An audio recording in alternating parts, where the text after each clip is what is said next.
Idul Adha itu dari kata id itu kembali banyak nikmat atau terulangnya nikmat-nikmat yang diberikan oleh Allah Subhanahu wa taala. Kemudian Al-Adha ini banyak yang mengatakan terkait dengan ibadah penyembelihan kurban, disebut Idul Adha atau Idul Kurban. Saya cerita sedikit tentang sejarah Idul Adha. Dulu ada seorang malaikat yang menjelma sebagai manusia dan beliau ini komunikasi dengan Nabi Ibrahim. Sebelum saya cerita jauh, saya katakan juga saya ingatkan lagi bahwa cara berpikir kita sebagai mukmin itu harus berpikir awal al-khilqah. Awal kita dijadikan oleh Allah Ta'ala, yaitu Nabi Adam materinya dari tanah, nyatanya bisa jadi Nabi Adam. Kita dari sperma, nyatanya bisa jadi manusia dengan konstruksi yang sempurna. Dengan cara seperti ini nanti bayangkan kekuasaan Allah yang tidak terbatas menjadi mudah. Saya teruskan, si malaikat tadi tanya ke Nabi Ibrahim, saya minta kambing kamu. Oh ya, silahkan, asal kamu melantunkan kalimat tasbih. Terus dibaca tasbih, indah sekali, merdu. Bisa minta tambahan kambing? Ya, sampai beberapa kali. Demi Allah, ini baru kambing, baru hewan. Andaikan anak saya pun, kalau demi Allah saya kurbankan. Singkat cerita, versi riwayat ini, suatu saat Nabi Ibrahim diuji dengan dimintanya anak untuk dikurbankan. Ketika beliau atas nama seorang bapak agak keberatan, terus diingatkan ulang oleh Allah Ta'ala, janji beliau, demi Allah, anak pun saya kurbankan. Walhasil akhirnya beliau melakukan itu. Dan karena Allah hanya menguji, tidak niat betulan supaya anak itu disembelih, akhirnya diganti oleh kambing. Jadilah tradisi kurban itu pakai kambing. Kemudian secara fikih ada padanan-padanan yang cukup menggantikan kambing, yaitu ada sapi, ada unta, dan seterusnya, dan seterusnya. Yang menarik dari sekian referensi yang saya baca, dan ini harus disosialisasikan lah. Sebagian versi itu adalah bahwa Nabi Ibrahim ketika diangkat di alam malakut, di alam langit sana, itu ketemu Allah, kemudian Allah tanya, Ibrahim, banyak hamba-hambaku yang durhaka, tidak tahu saya sebagai Tuhannya. Terus kata Ibrahim, usul ya fa'amidhum, bunuh saja ya Allah. Setelah itu tanya lagi, ada yang pezina, ada yang koruptor, ada yang pokoknya dosa-dosa yang buruk sekali. Dan di semua itu Nabi Ibrahim usul, mereka hidup di bumi engkau ya Allah, makan rezekimu ya Allah, maka mereka enggak sopan sekali, enggak ngerti engkau. Terus singkat cerita minta itu diadab, siksa. Suatu saat, versi referensi ini di kitab Hikam, kalau di kitab saya halaman 15 juz 2, suatu saat Nabi Ibrahim itu diminta sama Allah menyembelih Ismail. Citra ini penting sekali. Setelah disuruh menyembelih Ismail, Nabi Ibrahim komplain. Ya Allah, ini anak saya, samratu fuadi, buah hati saya, kenapa engkau seenaknya minta saya sembelih? Gitu. Gak bisa ya Allah, ini samratu fuadi, buah hati saya. Terus kata Allah, orang-orang yang durhaka yang kamu usulkan supaya saya bunuh, itu hamba saya menciptakan mereka, dan saya mencintai mereka, karena itu ciptaan saya.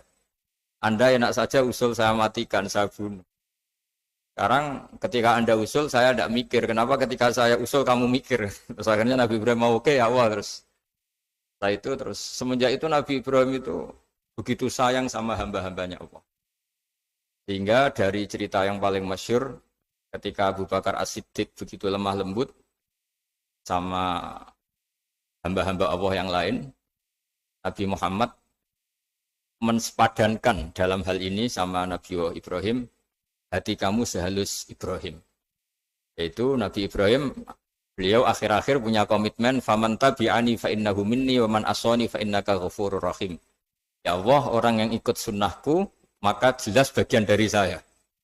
Dan yang sedang durhaka, waman asoni, saya harapkan fa innaka ghafurur rahim. Engkau Maha Pengampun, Maha Penyayang. Semenjak itu menjadi sunnatan mutaba'ah bahwa agama ini agama rahmatan lil alamin, bahwa melihat kemungkaran, melihat kebodohan, ketimpangan, itu komitmen kita ini membenahin, bukan menghabisin. Melihat kesalahan, komitmen kita ini in uridu ilal islaha mastata'tu. Komitmen kita ini ingin lebih baik, bukan mengacaukan dunia ini. Semenjak itu terus syariat-syariat Islam disebut anit tabi millata Ibrahim Hanifah, bahwa kita mengikuti millahnya Ibrahim. Sebab itu kemudian setelah ini menjadi sunnatan mutaba'ah, bahkan banyak ulama yang berpendapat ketika Rasulullah SAW Mi'raj, itu dari sekian Nabi Ulul Azmi yang nggak ketemu itu Nabi Nuh. Nabi Nuh alaihissalam, padahal termasuk Nabi Ulul Azmi. Itu banyak yang menganalisis karena Nabi Nuh itu pernah berdoa, Rabbi la tadhar alal ardi minal kafirina dayaro. Nabi Nuh adalah Nabi yang pernah cara Jawa masuk no kaumnya, mendoakan buruk sama kaumnya. Dan itu tidak manhaj, tidak metode yang Nabi Muhammad disuruh ikut metode itu. Tapi Nabi disuruh ikut manhaj atau pola sosiologi, pola dakwah atau pola sosial yang harus mengikuti Nabi Ibrahim anit tabi millata Ibrahim Hanifah. Nabi Ibrahim itu orang yang sangat lemah lembut, yang ngendikan faman tabi'ani fa innahu minni wa man asani fa innaka ghafurur rahim. Sebab itu teman-teman yang di Kanada, yang di mana-mana, kita ngikuti status ilmu hakikat. Di ilmu manusia, negara ini milik Kanada, milik Amerika, milik Eropa misalnya, atau milik mana sajalah. Tapi di status ilmu hakikat, semua itu milik Allah. Sehingga di antara ciri khas Islam adalah, kalau dulu agama-agama lain harus salat di tempat peribadatan mereka, Islam mengatakan, ju'ilat lanal ardu kulluha masjidan. Semua bumi Allah itu masjid, tempat sujud. Sehingga orang Islam, fa'enama adrokatu sholat, kamu kapan saja ketemu waktu sholat, ya sholat. Semua bumi Allah itu tempat sujud. Sehingga suatu saat sahabat yang biasa siaha, biasa hidup di perantauan, Nabi memberi nasihat, al-bilad biladullah wal ibad ibadullah, fahaitsuma asabta khairan fa'akim. Semua negara itu milik Allah, semua hamba dimanapun juga hamba Allah. Kamu di mana saja mendapatkan kebaikan, ya silahkan berdomisili di situ. Saya pernah di Korea, itu asik karena itu yang orang-orang katanya teman-teman. Saya ini di rumah itu enggak kiai, Gus. Sering di sawah, sering di Tegal. Gara-gara di Korea jadi mufti gitu. Karena enggak ada kiainya gitu. Jadi orang-orang yang enggak jadi kiai di Jawa, mungkin kalau di luar Jawa atau di luar Indonesia malah jadi kiai gitu. Artinya gini, pentingnya jadi kiai bukan menjadi gagah, itu enggak, tapi begini. Dulu bawaannya rakyat itu kan kalau ke masjid komplain, ada masjid bocor, kayak ada keran yang kurang baik. Tapi kalau sudah jadi kiai itu tahu rasanya. Betapa nata masjid itu susah, ngelola masjid itu susah, nyari imam itu juga susah, melanggengkan jamaah juga susah. Jadi pentingnya jadi kiai itu bukan gagah-gagahan jadi imam, tapi bertanggung jawab atas proses yang berjalan. Jika dulu di antara nasihat bapak saya, bapak itu termasuk orang yang nggak suka sama orang tawadhu, orang yang sopan. Dulu saya juga iskal itu janggal. Kata bapak, wong tawadhu itu apik, orang sopan itu baik. Tapi biasanya itu cara orang menghindari tanggung jawab. Disuruh jadi kiai nggak mau. Tapi kalau ada kiai salah komplain itu. Disuruh jadi menteri nggak mau, kalau ada menteri salah komplain itu. Disuruh jadi apa nggak mau. Kesannya tawadhu, tapi sebenarnya hanya menghindari tanggung jawab. Disuruh pidato nggak mau, disuruh jadi MC nggak mau. Tapi kalau ada orang salah komplain. Jika kata bapak tawaduk itu baik, asal tawaduk betul. Tapi kebanyakan nggak, tawaduk itu menghindari tanggung jawab sambil cari salahnya orang lain. Nah ini yang tawaduk yang akhirnya kurang baik.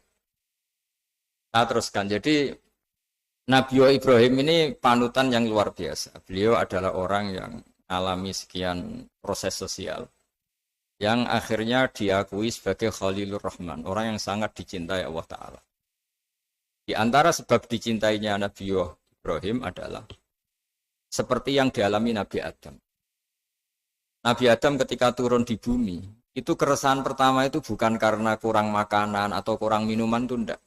Beliau turun di bumi, mendapati bangsa yang lain, kalau dalam kitab disebut Banul Jan.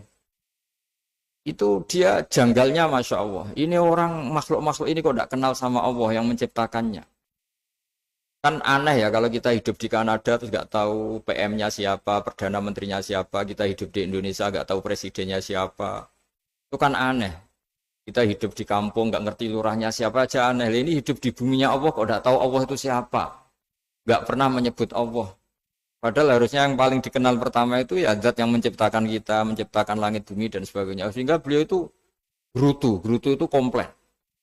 Ya Allah ini enggak fair dunia ini, engkau yang menciptakan, engkau yang memberi rezeki, kemudian mereka enggak kenal engkau. Ini kata Nabi Adam alaihissalam. Barokahnya komplain itu, jadi komplain itu yang diridhoi Allah juga banyak. Akhirnya Allah meridhoi Nabi Adam, dosa-dosanya, salahnya itu diampuni. Ya ukuran seorang Nabi, beliau dianggap salah itu diampuni, karena keresahan beliau itu takut Allah enggak dikenal. Nah, masjid yang di Kanada, di Montreal juga ketakutan kita ini jangan sampai orang Islam tidak punya tempat ibadah. Meskipun setelah punya tempat ibadah, ketakutan kita jangan-jangan ibadahnya tidak sesuai sunnah Rasul. Setelah sesuai sunnah Rasul kita takut lagi, jangan-jangan memaksa sesuai tapi karena ingin benar. Dan setelah ingin benar, takutnya secara tasawuf ngimani kebenaran itu. Bukan ngimani rahmatnya Allah, tapi ngimani kebenaran itu. Aslinya jadi ujub. Ujub itu bangga amal diterima karena kebaikannya, bukan karena fadlnya Allah, karena anugerah. Nah ketakutan-ketakutan ini khas orang soleh. Orang soleh itu kalau nggak sholat takut. Setelah sholat takut nggak sesuai syarat rukun. Setelah sesuai semua takut iktimat alal amal. Membanggakan kebenaran. Tapi bukan membanggakan luasnya rahmatnya Allah Ta'ala. Sehingga di luar ilmu fikih ada ilmu namanya ilmu tasawuf. Ilmu yang mengelola hati. Jadi ibarat orang itu kalau yang paling masyhur dalam cerita-cerita orang sufi, ada orang sudah masuk surga karena tidak pernah dosa sama sekali. Ini cerita-cerita yang melegenda di dunia tasawuf. Tanya Allah, kenapa kamu masuk surga? Karena saya taat terus Allah, nggak pernah maksiat sama engkau. Berapa lama kamu hidup di dunia? 80 tahun. Ya sudah, karena taat kamu 80 tahun, ya surga kamu 80 tahun. Ya komplain, ya Allah katanya surga selamanya. Kenapa ini hanya 80 tahun? Yang selamanya itu rahmat saya. Kalau amal kamu kan terbatas 80 tahun, maka balasannya hanya 80 tahun. Nah semenjak itu beliau sadar, oh ya Allah, masuk surga itu fadlmu, anugerahmu, amal saya tidak ada bandingannya dengan surgamu. Nah ini jadi sehingga keyakinan ahli sunnah wal jamaah diantara ciri khasnya adalah masuk surga itu karena fadlnya Allah, karena anugerahnya Allah. Maksudnya itu oke, kita amal, tapi amal kita tetap terbatas. Tidak memberi kontribusi pada kerajaan Allah, pada kedikjayaan Allah sebagai Tuhan. Yang tidak terbatas adalah fadlnya Allah Subhanahu wa Ta'ala. Nah, keresahan-keresahan ini kemudian yang diwariskan oleh para nabi ke ulama-ulama. Keresahannya ulama itu mirip-mirip keresahan nabi. Nabi dulu itu sampai dakwah, sampai sosialisasi kebenaran itu takut Allah itu la yuzkaru fi mulki. Allah tidak disebut, tidak menjadi aktor. Kan tidak fair kita misalnya nempat di negara orang terus nggak tahu duta besarnya siapa, terus kalau ngurus paspor di mana, ngurus visa di mana. Ini sama, kita hambanya Allah tapi nggak pernah ngurus status kehambaannya. Harusnya kita ngurus status kehambaan kita dengan sholat, berarti kehambaan kita hidup. Dan baca tasbih berarti kehambaan kita hidup. Makanya dalam sebuah ayat disebutkan masuk surga itu gampang. Yang susah itu kamu masuk status kehambaan itu. Makanya disebut ya aja Tuhan nafsul mutmainnah irji'i ila rabbiki radiyatan mardiyah. Pertama apa? Fadkhuli fi ibadi. Kamu harus masuk status sebagai hambaku dulu. Baru wadkhuli jannati, baru kamu baru masuk surga. Jadi orang boleh nikmati fasilitas negara lain kalau visa paspornya disahkan. Orang boleh masuk surga kalau status kehambaannya disahkan oleh Allah Subhanahu wa Ta'ala. Nah, lalu status kehambaan itu dimulai dari mana? Secara fisik kita sujud. Anggota tubuh yang begitu terhormat, namanya kepala, kita tundukkan kepada Allah Ta'ala. Hati kita, akal kita yang ingin menguasai dunia misalnya, ambisi itu kita kalahkan untuk hanya tunduk kepada aturan-aturan Allah Subhanahu wa Ta'ala. Kekhawatiran kita akan menghadapi alam akhirat, nah ini yang penting. Nanti setelah kita mati kayak apa, jadi debu, jadi tanah, lalu bangkit kita gimana? Sebagaimana mukadimah saya, ingatlah annas atil ula. Ingatlah penciptaan pertama, bahwa Allah punya reputasi menciptakan Nabi Adam dari tanah, dan di tubuh Nabi Adam itu tersimpan calon generasi berikutnya ila yaumil qiyamah. Kayak apa susahnya bikin Nabi Adam kalau andikan kita boleh berpikir. Bikin satu master manusia yang akan melahirkan manusia seluruh dunia. Ibaratnya chipnya itu sudah ada di punggung Nabi Adam. Dan itu materinya dari tanah. Dengan berpikir gitu, maka ketika kita meninggal, sudah jadi tanah, kembali lagi jadi manusia adalah hal yang mudah. Karena Allah punya reputasi menciptakan manusia super, yaitu Nabi Adam dari tanah. Jika setiap kali kita iskal janggal terhadap kekuasaan Allah, kata Allah Ta'ala, Qul yuhihalladzi ansha'aha awwala marrah. Kalau kamu janggal terhadap kemampuan saya, kemampuan kami menghidupkan tulang belulang yang sudah rapuh, sudah hancur, maka ingatlah reputasi saya, kata Allah, reputasi kami menciptakan Adam dari tanah. Ya, para nabi itu, ini semoga teman-teman yang di Kanaja masih ingat betul iman yang dilatih para guru kita di Jawa, di Indonesia. Para nabi itu saking imannya sama Allah, itu tidak ada, sampai kasarnya itu nggak tahu bedanya antara hal itu masuk akal maupun tidak. Saya beri contoh begini, kalau dalam ilmu tauhid, dan ini harus kita latih terus sampai ketemu Allah Ta'ala. Ketika telur jadi ayam, itu sebetulnya itu kita juga tidak ikut mampu bikin telur jadi ayam. Tapi berhubung sering terjadi, kita bilang telur jadi ayam itu mungkin. Mungkin itu ya mungkin sering terjadi. Padahal sering terjadi ini juga tidak yang jenis kita ikut berkontribusi. Lalu ketika sering terjadi ini kita bilang itu mungkin. Padahal saat kita bilang mungkin, juga hakikatnya kita tidak ikut menciptakan telur menjadi ayam. Lalu karena seringnya telur jadi ayam, kita bilang telur jadi ayam itu mungkin. Mungkin itu nggak muhal. Begitu juga bebijian, nanti jadi pohon besar yang rindang, yang berbuah, kita katakan mungkin. Kenapa kita katakan mungkin? Karena itu sering terjadi. Toh kita pun tidak ikut menciptakan biji jadi pohon besar, telur jadi ayam. Artinya apa? Zaman sesuatu itu sering terjadi, kita pun sebetulnya tidak pernah ikut menciptakan. Hanya menyaksikan sering, terus kita bilang itu mungkin. Tapi kita tidak memberi kontribusi sama sekali. Semua itu karena kudrohnya Allah, kemampuan Allah. Lalu ketika ada orang yang bilang, batu ini bisa melahirkan onta. Kita bilang muhal, batu itu tidak mungkin melahirkan unta. Tapi kalau seorang nabi itu nggak tahu bedanya antara batu melahirkan unta dengan indukan unta melahirkan unta. Karena nabi-nabi itu makomnya sudah sangat tinggi. Ketika unta induk melahirkan unta juga tidak atas kemampuan unta induk. Unta induk tidak punya kemampuan menciptakan unta. Juga karena kudrohnya Allah Ta'ala. Jika kalau batu mengeluarkan unta juga mungkin kalau Allah menghendaki. Hingga ketika Nabi Soleh diminta kaumnya, apa bukti engkau Nabi? Tunjukkan ayat kalau engkau Nabi. Yang kamu minta apa? Seekor unta keluar dari batu besar ini. Nabi Soleh dengan entengnya berdoa sama Allah dan keluarlah unta keluar dari batu. Nah itu makom yang paling tinggi. Makom paling tinggi itu kita mendudukkan Allah sebagai zat yang tidak terbatas kudrohnya.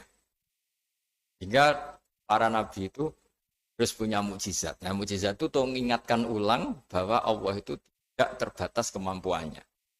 Bagaimana unta keluar dari batu besar zaman Nabi Soleh, zaman Nabi Muhammad air keluar dari jemarinya Rasulullah SAW, Nabi Ibrahim dibakar tidak mempan, tetap sehat, tetap bugar. Karena semua ini sebagai bukti bahwa kudrohnya Allah tidak terbatas. Iman-iman seperti ini harus kita jaga. Apapun rasionalitas kita dan meskipun kita selalu rasional, tetap menyisakan iman bahwa kudroh Allah itu tidak terbatas. Sehingga ketika ada cerita kematian orang soleh itu ditangisi langit dan bumi, kita tidak usah iskal, tidak usah janggal. Masa bumi bisa menangis? Karena kita yang sekarang bisa nangis adalah materinya dari tanah. Materinya dari bumi. Terus iman ini kita jaga sehingga kalau kita yasinan, masih ingat, Allah kalau mengingatkan kudrohnya yang tidak terbatas, manusia disuruh ingat, Qul yuhyihalladzi ansha'aha awwala marrah. Kamu harus ingat bahwa Allah itu yang menghidupkan kamu menghidupkan semuanya ketika kamu belum menjadi seperti ini. Jadi intinya itu kita ingat meskipun telur itu lazim jadi ayam, tetap tidak karena kudrohnya ayam itu, tapi karena kudrohnya Allah.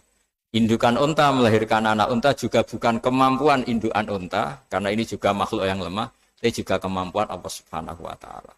Sehingga dengan demikian kita termasuk hamba Allah sesuai target yang diingatkan Allah.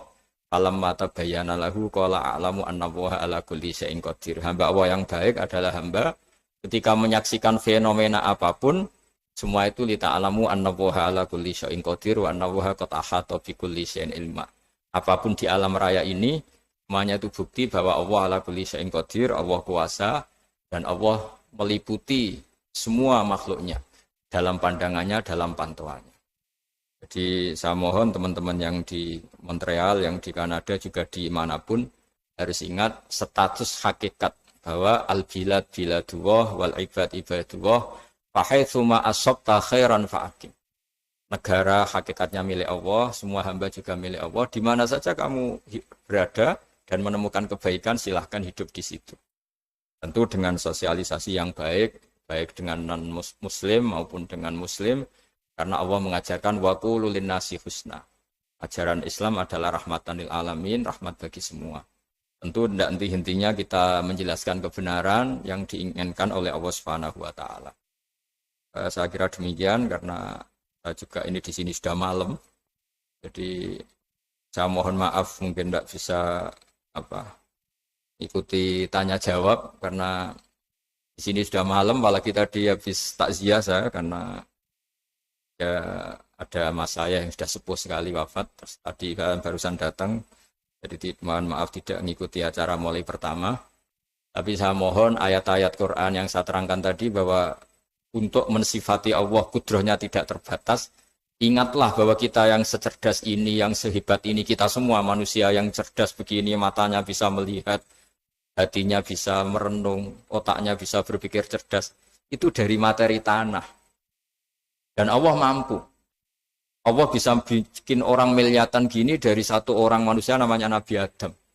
Kayak apa susahnya bikin konstruksi Nabi Adam kalau boleh dibahasakan. Dan itu Allah punya reputasi mampu. Dengan cara seperti itu kita akan gampang iman bahwa kita setelah meninggal dan menjadi tanah, ya sama seperti kita masih hidup. Zaman kita hidup ya tidak tahu cara kerja jantung kita, nafas kita, uratnya gimana, terus sistem tubuh. Meskipun ilmu medis ngerti mengurai itu, tapi itu saja hanya ngerti, tidak menciptakan. Yang menggerakkan jantung, organ tubuh kita tetap Allah Subhanahu wa Ta'ala. Dia yang al-fa'ilul mukhtar, dia yang semuanya mengendalikan kita. Artinya zaman kita hidup pun sebenarnya kita yang tidak mengendalikan kita. Nafas kita ya dalam kendali Allah, ikhtiar kita dalam kendali Allah. Sama setelah kita mati juga dalam kendali Allah. Ya guru-guru kita semuanya melatih inna sholati wa nusuki wa mahyaya wa mamati lillahi rabbil alamin. Hakikat ibadah kita, hakikat hidup kita, hakikat mati kita, semuanya tidak dalam kendali kita. Semua itu dalam kendali Allah Ta'ala. Dengan demikian terus kita insya Allah ingin jadi hambanya dulu. Baru setelah jadi hambanya, baru sah menjadi ahli penghuni surganya. Wadkhuli fi ibadi, baru wadkhuli jannati. Masuklah berstatus sebagai hambaku, baru kalian semua layak menjadi penghuni surgaku. Mohon maaf atas semua kesalahan. Billahi taufik. Wassalamualaikum warahmatullahi wabarakatuh.